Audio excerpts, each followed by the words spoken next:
Sitaram, Namaste, and Assalamu Alaikum. Good evening.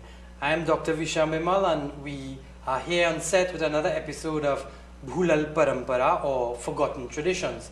Today we have a very special program. As you would all know, the folk tradition or music within the East Indian community in Trinidad is a heavily debated topic with regard to lyrics, compositions, redoing of Bollywood songs. So I have two special guests today. They have done research within popular culture within the East Indian community as well as music. And today I think we shall hear from the academics on this regarding looking within context and outside the box.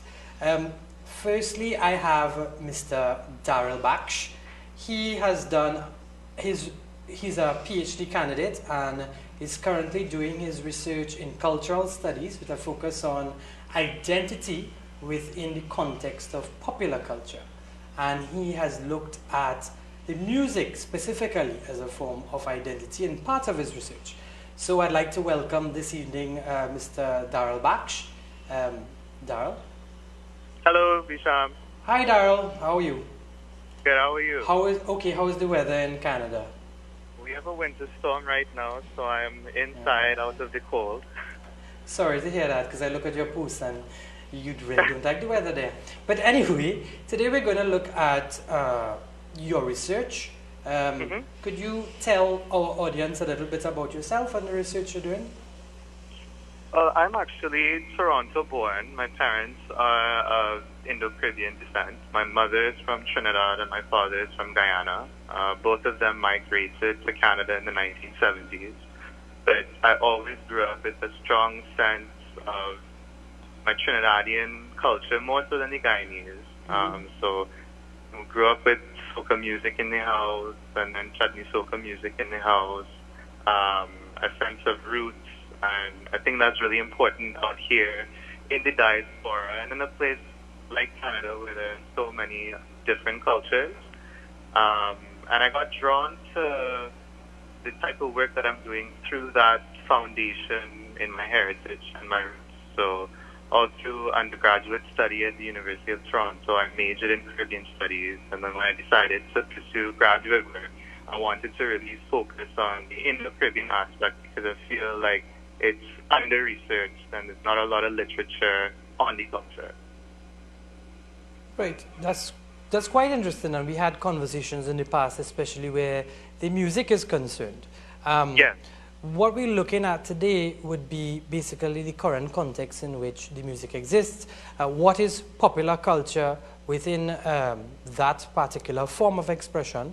There's a heated debate going on right now after the Chutney soca monarch regarding traditional chutney. I read an article yesterday that was done saying that traditional chutney is dead.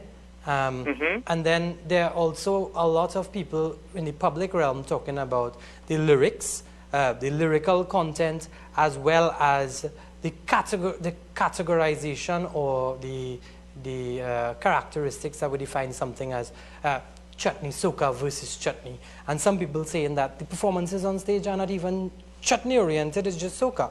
What are your views on that?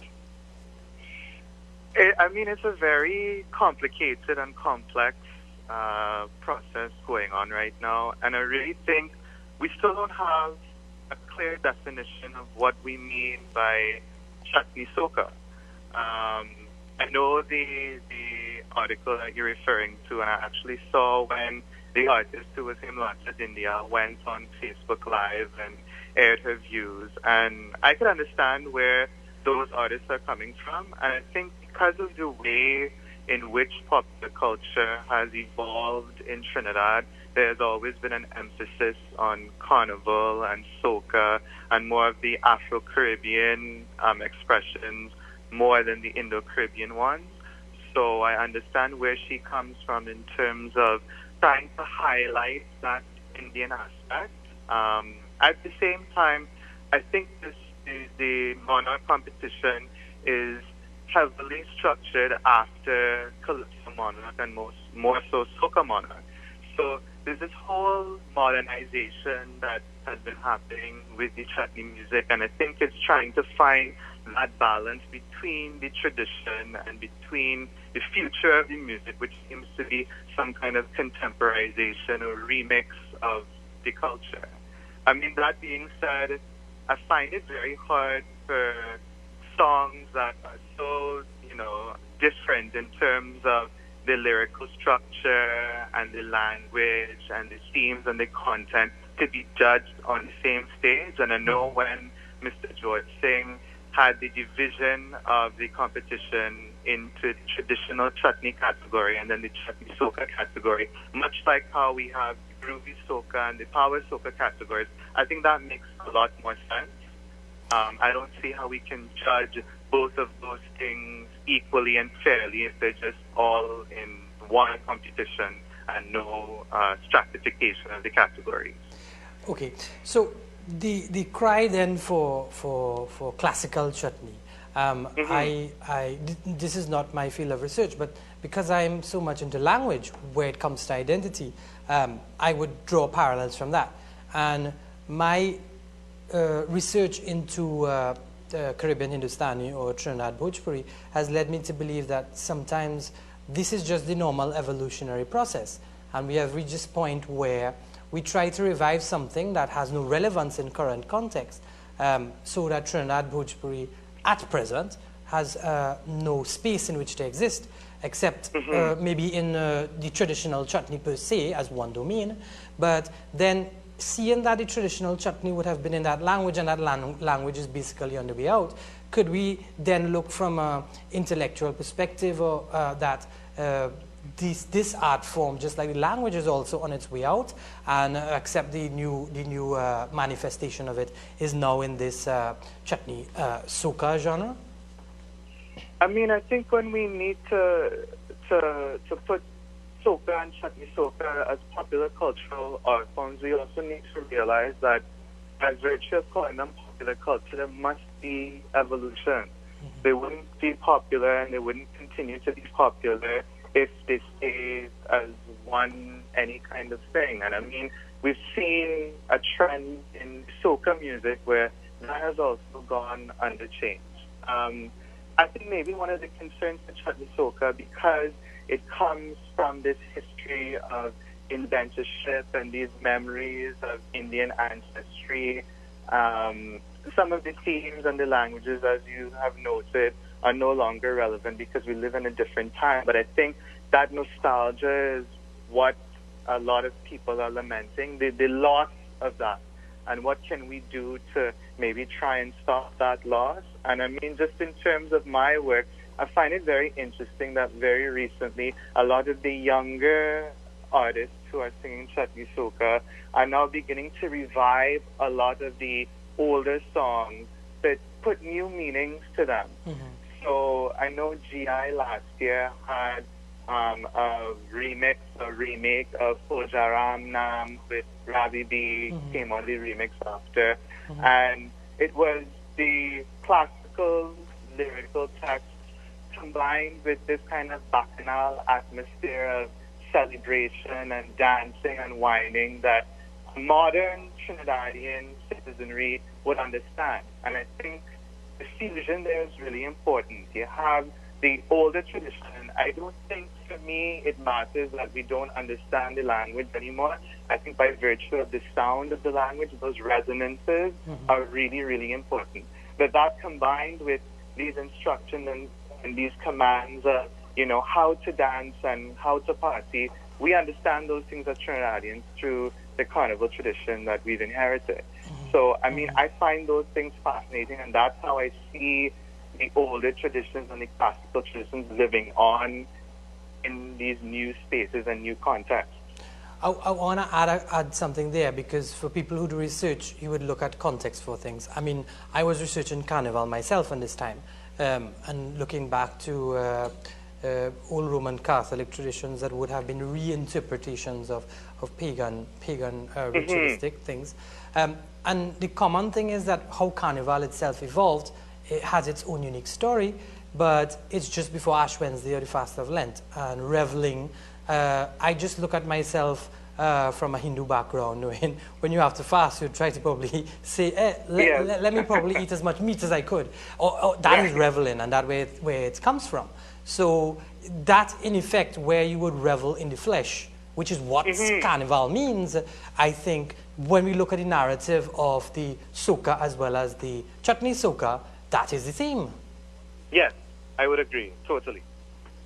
Right? The other thing is that I also look at the narratives within the classical or traditional chutney, and the narratives don't fit a modern context. For instance, the song that Himlata did is a song that was done during monsoon, when the lovelorn woman would be waiting for the return of her lover from earning money abroad in Paradise and coming back.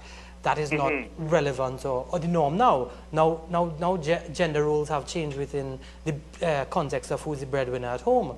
So could then this evolution or change in the narrative of lyrics then be more a reflection of, or it's staying relevant to our modern life as if we would compare the old narrative of Chutney, which would look at a life within the context of pre-indentureship or indentureship, and the norms then versus now. Yes, no, I agree. And I mean, I don't have the background because I'm not doing that deep of a historical research in terms of what did music sound like when it came from India, and then what would the early indentured laborers have been singing and doing. I mean, a lot of our traditions are so orally based, and they're passed down from memory. And families like the Dindials, who grew up with music in their home, they're educated musically from a young age. So Himlata and Rasika are continuing traditions that came before them, and I think those things are really important. And I think that is where that lament is coming from. When we lose that, what do we have? And how are we able to continue to archive and solidify that sense of identity, which I think is just as important as a modern Trinidadian identity, however we may, define that.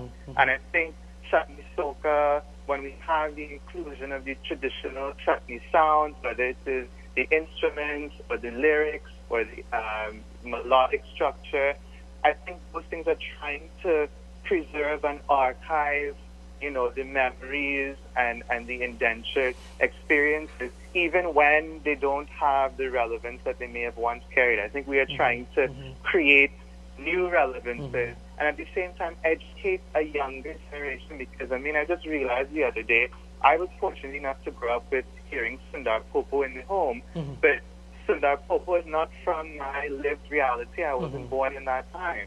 But then I remember I have cousins who are much younger than me, who are probably now in their early 20s, who really have no context for understanding these veterans and these pioneers of Indo-Caribbean art form.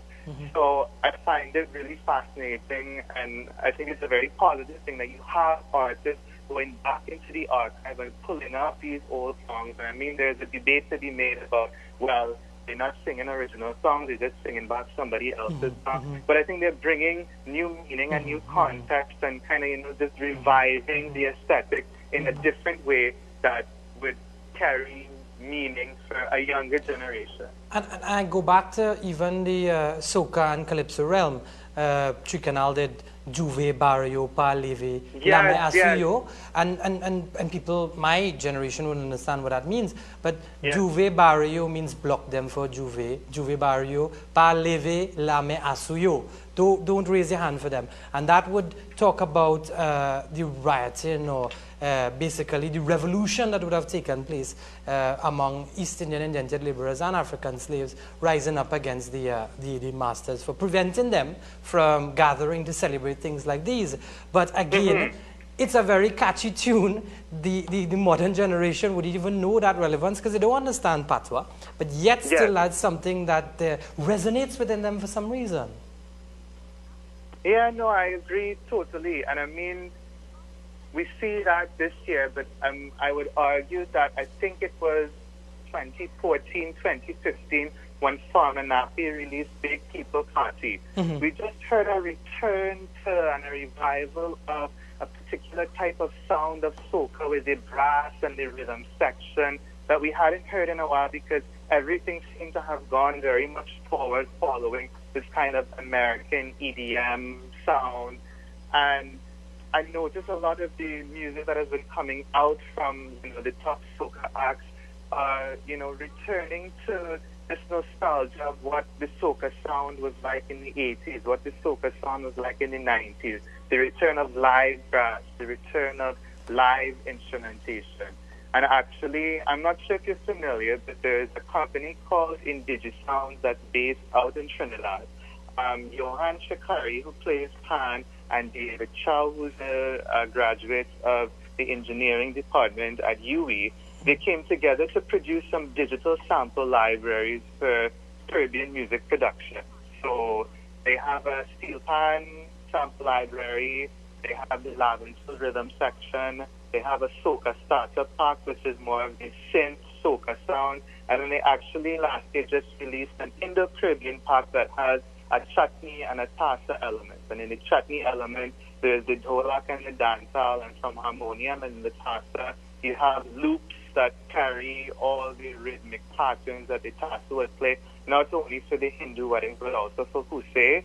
So I think those are also contributing to this revival that we're hearing, because I hear in the music now a lot of the younger producers are using these sample libraries in their own production. And I think that's fantastic. I would think so myself. Now, the last thing I want us to discuss, we had these discussions in the past. Now, I write a lot on social media as well as in the print media, talking about, being a medical doctor and in public health, I usually bring up public health issues.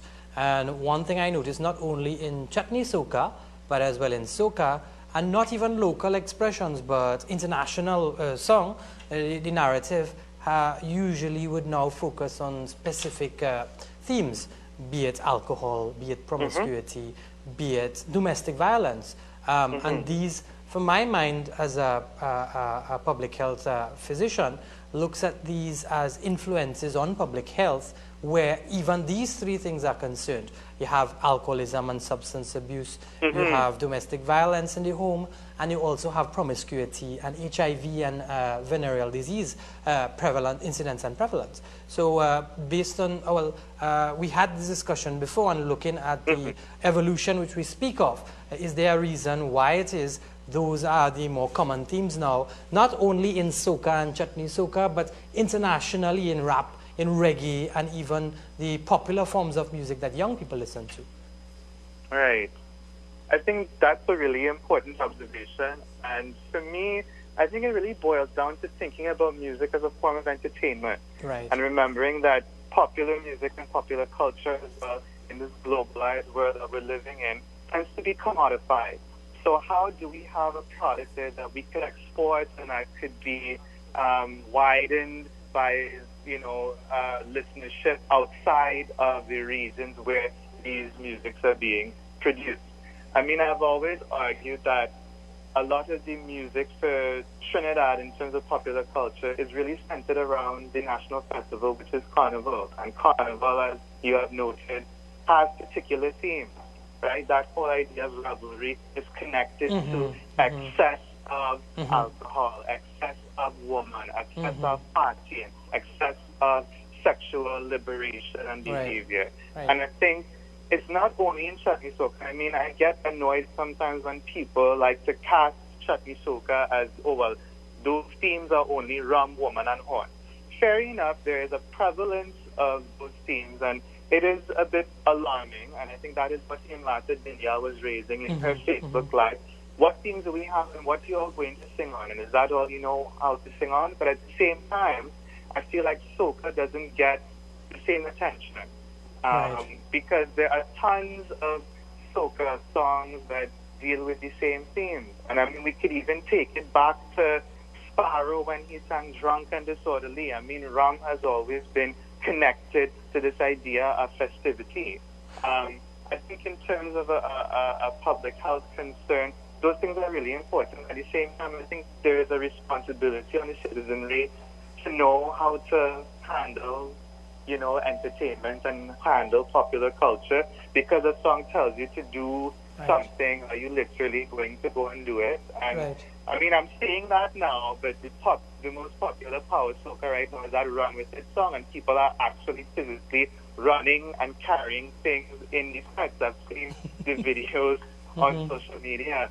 So I think is a really fine line, and it gets very complicated. But I think that we have to take music in certain contexts and understand those contexts, and that, in a festive space, people don't really want to hear what we call quote unquote conscious lyrics. People want the light-hearted material. They want things that they can enjoy, and I think the same thing can be said for like hip hop and rap and R&B, just popular music on the whole. I think that is what drives it. But I would look back at my research in language and looking back at the Sufi tradition and the folk tradition. The narratives haven't changed. It's just how we look at them and the perspective. Yes. Because there's a metaphor of the alcoholic or the drunkard as somebody not drunk specifically on alcohol, even though it says that in the song, but drunk on love or smitten for this person. And even the themes of, there are also themes of polygamy as opposed to monogamy in the Radha Krishna Raslila songs. And these are accepted within the hallowed halls of the mandir and sang. Yes. So my own personal perspective is that it's still there, but the perspective is completely different of the same imagery and metaphor used. Yes, I agree. And I think the loss of Caribbean Hindustani, Bhojpuri, however you want to term it, we've also lost the context of that because we no longer understand those meanings. And I know, like, we've had discussions before. I remember I was asking you about why do all these Chutney artists sing about Saya? Who is Saya? And who is she? And I know we've had those discussions. So those things that have been lost on the time and space that Indo-Caribbeans live in now. Yeah, I agree. All right, Darrell, thanks for having you. We definitely will have to continue this conversation, whether it be off camera or on camera. But I think our conversation should come on camera because we have very valuable conversations when we talk about identity, expression, and creativity. So thanks again. Thank you very much, Bisham. Sure, we'll talk soon. We now go for a break, and we'll be back with our next guest.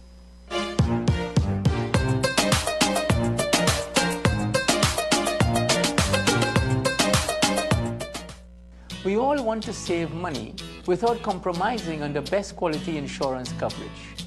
If you are renewing your motor or homeowner insurances soon, then call us at Ekta Consultants. With over 27 years in the insurance industry, we can offer you significant savings on your insurance premiums. As agent for Guardian Group, we assure you the best quality coverage at a very competitive price. Email us at ektagroupmail@gmail.com.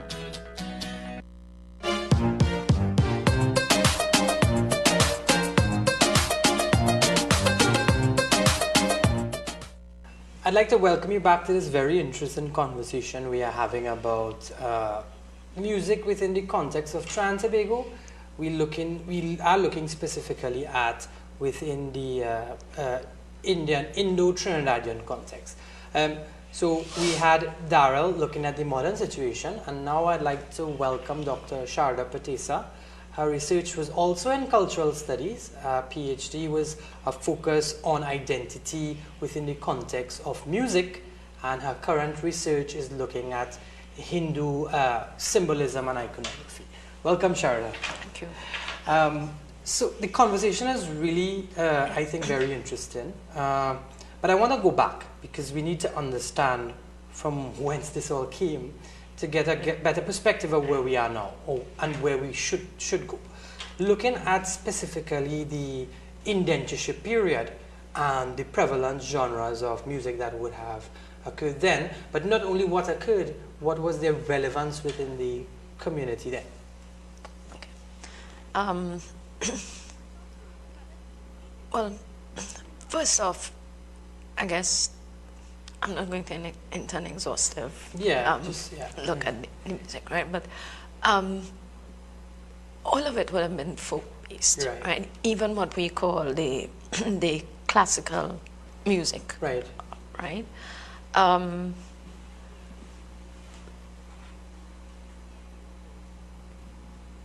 Music would have functioned at that time as, well, one, it's a link to India. Second, music we always look at as a social space. That's a place where everybody would gather. There's communication happening there. So I'll use these terms of form and function. Right. Form and function, right? Okay. When we're talking about music, right? So the form is often dictated by function. Yes. Right? And then there is, what does it mean to the community, right? So we're looking at forms like, well, what we call the local classical. You would have had devotional songs, of course, being a staple, right? And then, of course, you have the biraha and the ahir dances, that kind of thing. So, right? Looking at chutney, you wanted to deal with chutney? Well, I mean, we're looking at essentially the roots of it, which would be, I would think, the earlier forms of expression would have been within the context of indentureship. Right. And then we could look at post-indentureship and the factors after that and even after independence that would have led to its further evolution. But, I mean, so from my childhood, which was maybe not like my cohort, my grandparents spoke Bhojpuri at home, and I was also, just like Darrell was saying, exposed to Sundar Popo. But there was one specific type of songs that I knew growing up was the Sanskar Geet. So Chatti and Barahi was something very popular within the wedding context. There were songs, as well as there were no songs or folk songs specific for death, but I found they would have drawn from the Kabir Sakhis, which was Nirgunin style. So these are the things I would have grown up with. But what I saw from that, and I would think during the indentureship period, would have, that is like you said, so that role, it was now expressing their everyday in the form of songs, but putting it within a philosophical context. Because I remember once in the recordings from Professor Peter Manuel, he had done a song when, the jata, we all know jata is the two big stones that you would grind grain in to get flour, and one popular, it was a song that they sang when they did that. So it wasn't even like we look at special occasions now. It was part of every day. When they would go to work songs, they would go to the field. Then when they were home and doing domestic things, there was songs they used to sing. I remember my grandmother had specific songs that she would have sung that they wouldn't even hear in mainstream. So there were certain songs that were even only within the privacy of family context. So, and I think it brings out the point you say here where we see the role of it in passing down the information, because a lot of things that I didn't grow up with when I started doing research in the songs, I realized it made sense now because the song would have explained why it was done and the period in which it was done. But just to come back, and you mentioned local classical. That's a point I think everybody don't even realize, or at least the younger generation might even know that form. They know more chutney because it's more prevalent. The older generation would know what it is. But let's make a distinction now between what is folk, which we said that was prevalent during the indentureship period, and this form that now came out. And there are remnants of it in India, but I mostly would hear that style, whether it be in Suriname, Trinidad, or Guyana, especially shortly after indentureship in the 1920s. Let's look at basically now the formation of that, or the emergence of that. Of local classical. Of local classical, All right. There's some theories about local classical, right? One of the theories is that some of the musicians who came to Trinidad were based around an area where a Nawab, Lucknow, had gone into exile, right? And some of his court musicians had followed him and so on. So that music would have rippled down into the community of the common people, right? So when these people came across as indentured workers, they brought that form. It's not typically the classical that we have, but you would hear it because they have songs called, for instance, the bihag, which is actually a raga, right? Which they call a bihag, right? Or you have the horis, you have kafi, you have those forms. So I think what the classical really functioned as was as a, I think it created what might have been a hierarchy of music, right? And the people who held that knowledge were the musicians, right? And they would be literate in Hindi as well, because you go ahead. I'll bring in a part of it that I discovered when I was doing language research. Right. They wrote. Some of them wrote their. And I understand. I remember looking at Peter Manuel's documentary, "Dancing in Trinidad and Guyana." Well, one of my theories, which I never read but kind of figured out, or it made sense, was that after indentureship, they were allowed to go in between estates. It was not restricted anymore. So that, and I find, even in my own personal space, now me tapping into the diaspora internationally, be it Guyana, Suriname, Fiji, Mauritius, Netherlands, etc.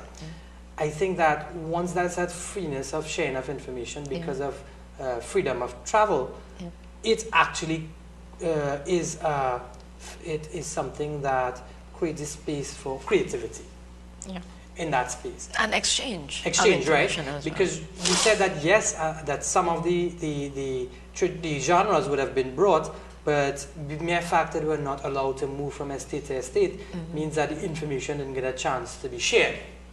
Right. So only one group might have known, but now they would have been sharing. So I kind of looked at it as, well, the local classical or that classical coming out because of it. The other thing is that I know that when people are fighting tooth for nail, you don't study the classic, you just study your instinct to survive. And I think that would have been more expressed in the genres that were popular in the indentureship period, but now they would have started to achieve physical wealth for the sake of their moving up the social ladder, and in that way now there was resources to even look, because once you reach that stage, I think in any civilization, I find that you want to fill that space that's supposed to be classic or of the elite. That is where it starts coming, because to me every civilization tends to go in that sort of stratification over time. But also in the documentary it was stated that there were anthologies that were now started to come out from India. Free flow of that information, where there were songs of Surdas, Kabir Das, Tulsi Das, and it were now manuscripts post Ramcharitamanas, post Kavir's original poem or what you want to say, repertoire, and they were using that. Now there were 2 or 3 books. One I remember, the name is Brahmand, was one book, and the other one was Chautal Bahar or something similar to that. And another one I can't remember. And I speak to some of the younger local classical singers, and they say, yes, that these songs, because I do translations, and there's like, the lyrics are there. Now, I'll just give you one example from my experience, is that I also do a lot of communication with artists from the Netherlands, Suriname, and Guyana. And there was this song by Drupati, Ke ye dhanavad ture janak tere, dwar par bheed bhai bhai. And it says, it's really Purushottam asking Janak, Ke ye dhanavad ture janak tere, who has broken this bow? Dwar par bheed bhai bhai, at your crowded courtyard doorstep. And when I translated it, and using social media, lots of communication, one artist, a dholak player from the Netherlands, said, his name is Suraj Siulal. He's a popular dholak player there. And he was like, but Visham, I actually have the reference. And he took a picture and he showed it to me in Devanagari script. Right. And my jaw just dropped because I was like, oh my God. I mean, this is where, and I could go back to the original manuscripts. But it changed. It was, Ke ye dhanavad thare janak tere, dwar par bhi bhai bhai. And I remember this story from my grandfather. At that time, he was, Ram broke the bow, not with the intent of breaking it, but the intent to move it. Right. So ture is to break, but thare is to move, which was the original story.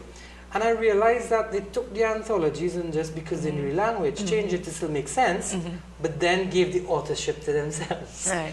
Which is kind of in modern context as well when we look at Chutney Soka and that. So that was just my foray into it when you look at my whole linguistic perspective into that. I remember doing research on the local classical singers and names like Bell, Bagai, and Firamat. Yeah. From your research, because I always ask, is there any photograph of these people or photographs? Are there any recordings at all if it were present in the 1920s?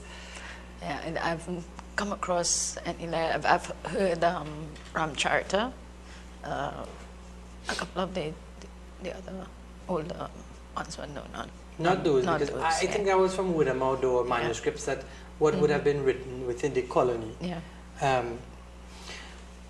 The other thing from my perspective in language is that the songs that were prevalent in indentureship were folk-oriented, and they were usually in Bhojpuri. Yeah. But when I look at the local classical, it's not, you seldom find one in Bhojpuri. It's a They would combination. be in Khari Boli, they would be in Braj, and they would be in Awadhi. But the thing is that we also have to remember in the context of that was the time Khari Boli or modern standard Hindi was superseding the earlier forms of Braj and Awadhi to become the standard. That's one thing. But now my perspective is language. I remember now looking into the evolution. So after this period in the 1920s, then you had us looking back at India through the film industry. Post 1920s, yes. Right. So, which would be an interesting look now, because looking at these features and how they would help shape is something important for us to know. Even certain people having their criticisms about modern day, we would see when we look through history, it's a repeat of it. It's always a repeat of it. Yeah. I mean, even Marshall Montano chanting in his fete, I went back to Rashotiai and Om Shanti Om. And I remember asking Prof. Pridzi Samaru, was it met with the same opposition? He was like, it was the same thing, Vishal. So I think we need to look back and see, rather than repeat it, see how we could be more embracing to accept change over time. But we'll just take a short break. When we come back, Sharda will tell us more about that, as well as how the film industry also influenced the evolution of our Indo-Caribbean music.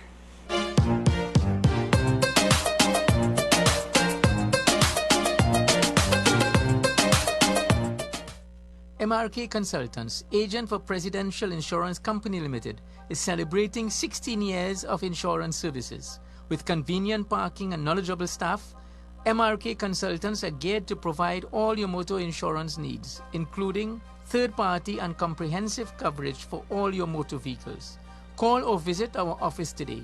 MRK Consultants, Chandrahari Building, number 9, Todd Street, El Socorro, 221-5051. Save on your motor insurances. Call MRK today.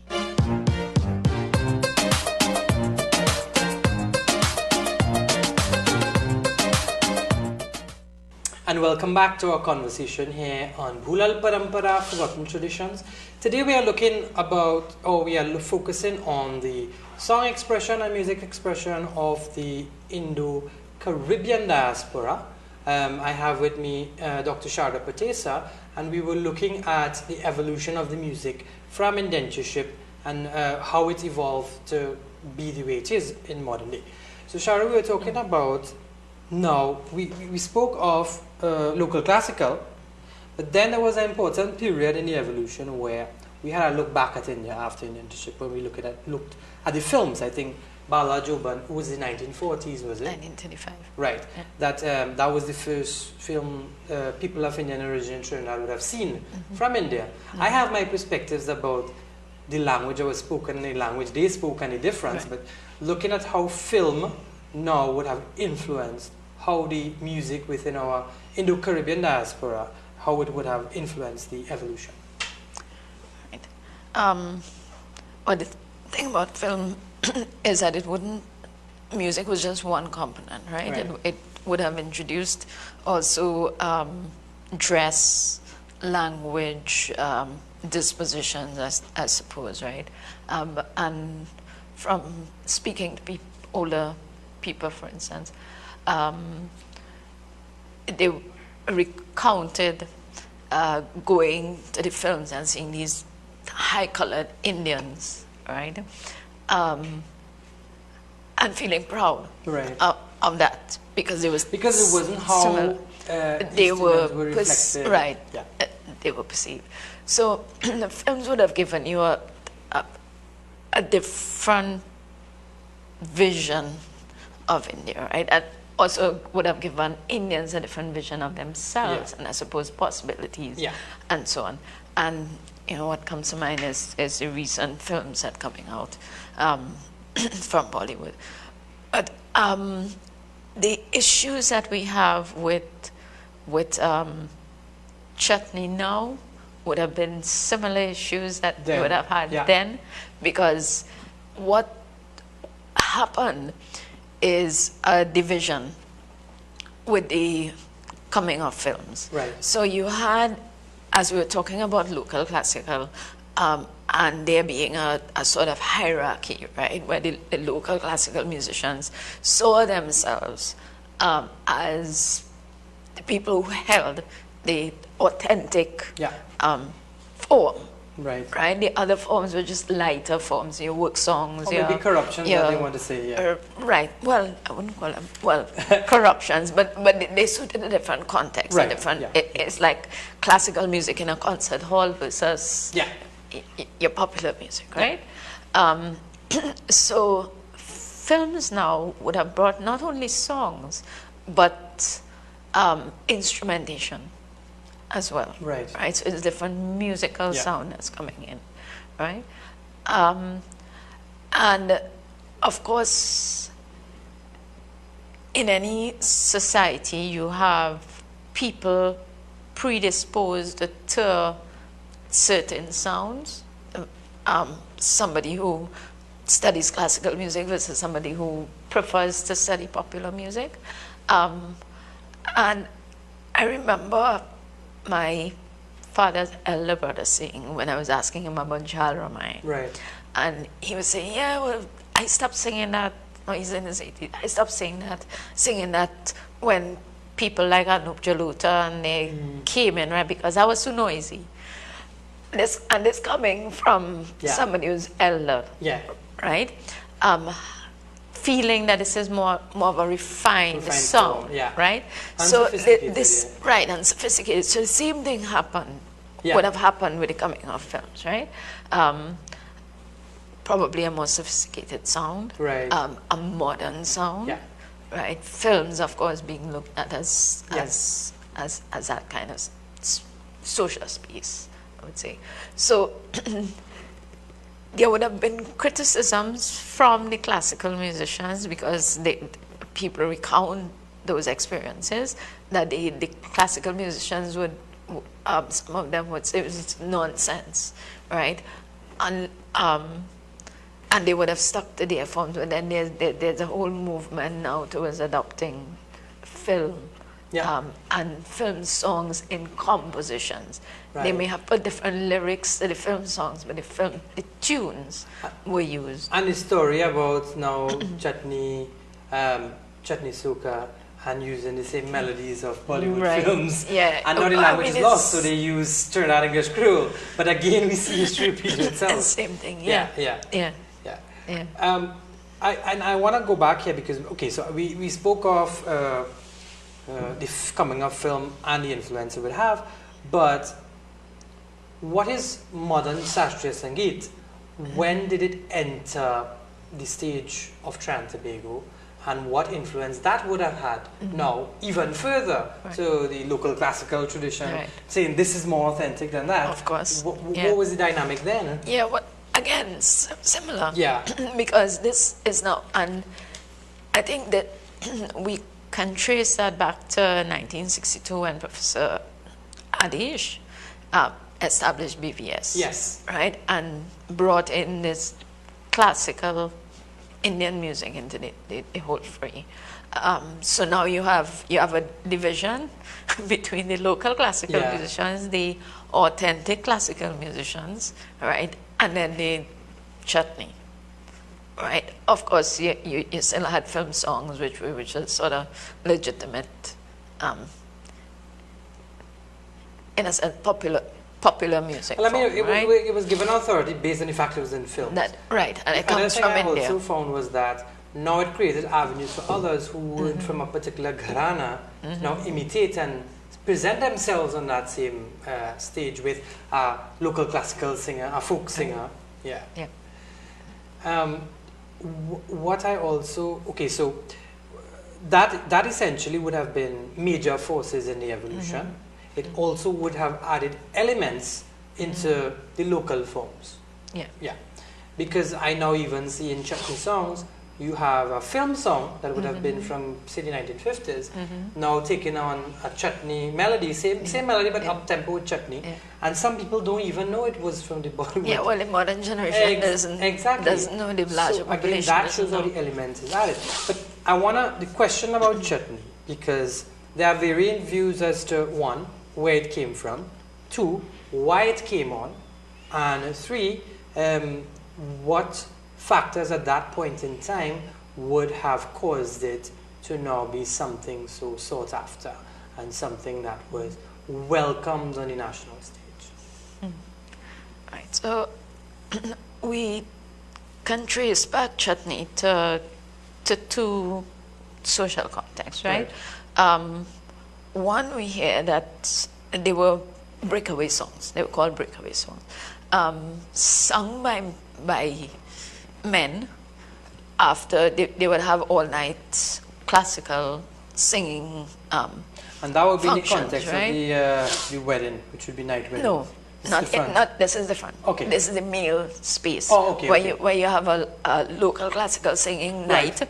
Okay. That starts all nighter, and then by the morning people say, well, they would start with these breakaway songs to wake people up, Right. because they go on until Change of early mood. change of mood, right? But they were not really songs that were sung as a standalone. Interviewing, I had done an interview with Sundar Popo Right. during my undergraduate Right. research, and he was saying when he went into that space, he had always wanted to sing, but the local classical singers had said, you can't make it, right? You don't have a voice for Right. singing, and Yeah. they just laugh him off the Yes, stage. yeah. But he was insistent that that is what he wanted to Right. do, right? And when he came out with Chutney songs now, and this comes from the context of the women's songs that are sung in the wedding context, so that's the second context. Right. 1, 2, right? They called him all sorts of names. You know, it's not manly to be singing those sort of songs songs, yeah. and that sort of thing. But it eventually found a patron in the Mohammeds, right? But the thing is, and I just want to interject here, is that whenever we had such oppositions, I think that's a marker of where creativity starts. Yeah. And when you said that, I just go back to Marshall with the Johnson and the outcry. So That's just what struck me at that point, and it's something again repeated. But anyway, so basically, Sundar Popo now going into that particular genre, which was seen in a private space, and now bringing it out into a public space. Right? And I think that was really the issue. Yeah, the bringing out of what was a very secluded, in a sense, sacred, because it was practiced by women within a female context, right? And brought on a public stage now for everybody. But Chutney itself got its name in a sense because it needed to be branded. Yeah. It needed to be sold. right. Right? So you have these songs that people call these hot songs, these upbeat rhythms. But again, some people will tell you that there were contexts in which people would be singing songs that say a bhajan and say just increase the beat, Tempo. bring up the tempo, Yeah. like we do a breakaway, right? Right. But at that time, people understood the language, so the behavior that went with it would have been different. Yeah. Right? And that's another issue with Chutney. And I want to bring to the audience attention because a lot don't understand the language. What we're talking about, so I'll give two examples. Hamna Jaibe Sasur Ghare Mein Baba is one popular one. I wouldn't go into the details of the translations in the rest of it, but it says, I would not go to my mother-in-law's house. The other one was Abba Burban Me Katuab Harijai. It's saying that my mother-in-law's house is like a thorn-filled forest, and I will be stuck. And then this one, Raat Ke Sapna Dikhaya Piya Humko, talks about a woman's appreciation for the members of her family. But again, this tells of the private space. Some were negatives in society as well as positives. And that is where people would say, but this is not conventional. And basically, there was one thing about the East Indian community I found is that they would have been very protective of course, what they would keep it inside. They what was sacred in a sense, right. They did. Yeah. But I just want to go now, so we, in the essence of time, because this conversation is going really good. There are aspects of it I think we could explore that would help explain where we are now, which is the purpose of the program, and also the lost traditions from before, because language is a key. Loss was a key in its shape in its evolution and where it is now. But let's look at this contention of Chutney Soca, and there was also another form, Chutney Param, and how it found its relevance. Which didn't really last that much. Well, I mean, I still hear some. You have your Chat Kai Pang and right. that sort of thing. Yeah. You're looking at, let me just be clear on the question. You want to look at the evolution of Chutney, development of Chutney Soca?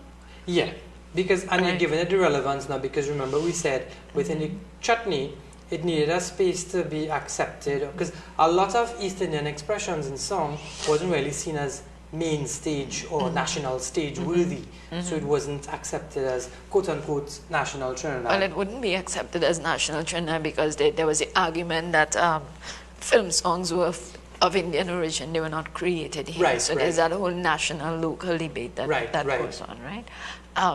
Which is where Chutney would have found a space because it was seen as a local and coming from the community itself. And coming from the community and developed here. Right.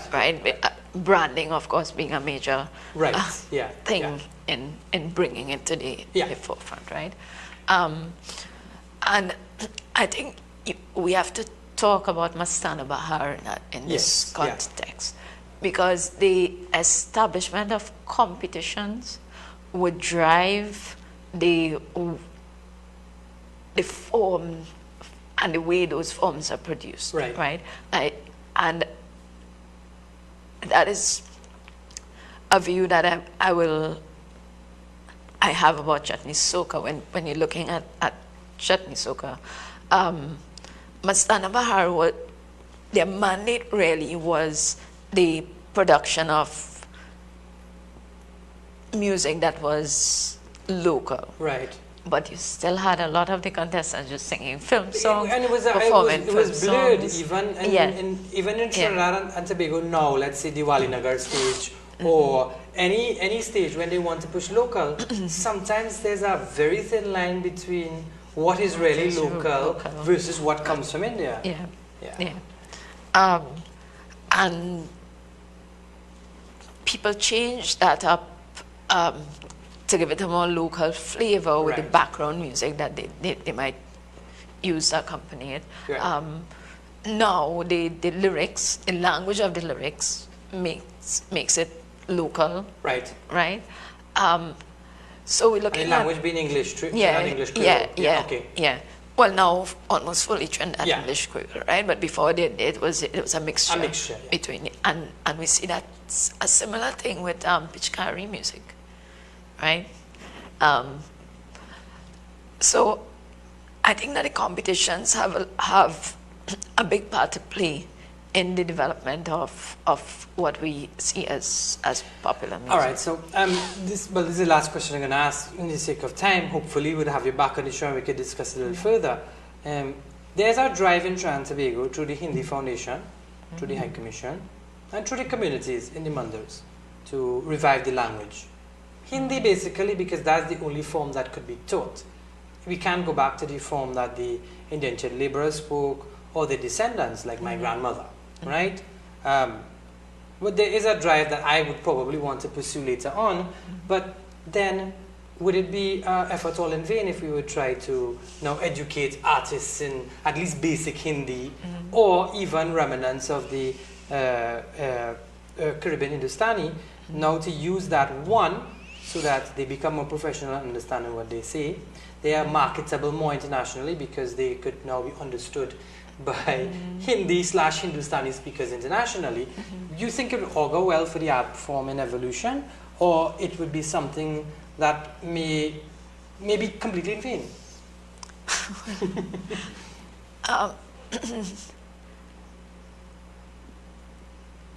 Education in Hindi is useful, I guess, if people want to understand what they sing, right? For people who perform music that, right? If you're writing your own lyrics coming from a Trinidadian perspective, I think that the focus should really be on the creation of music. Right. Because we often talk about music and we just focus on lyrics, right? But we're not paying attention to the instruments. The instrumental accompaniment, right? And the creation, and one of the issues with Chutney is that they keep borrowing film music all the time as you know, they tune, right? So my thing is that fine, maybe language, but I figure the development is going to come more when people begin composing music the music itself, as well as even because remember and writing the lyrics is writing goes in a lyrics. meter, so that is a melody in itself. Well, right, yeah. The other thing I think is that within that context, one, yes, the language doesn't exist anymore, so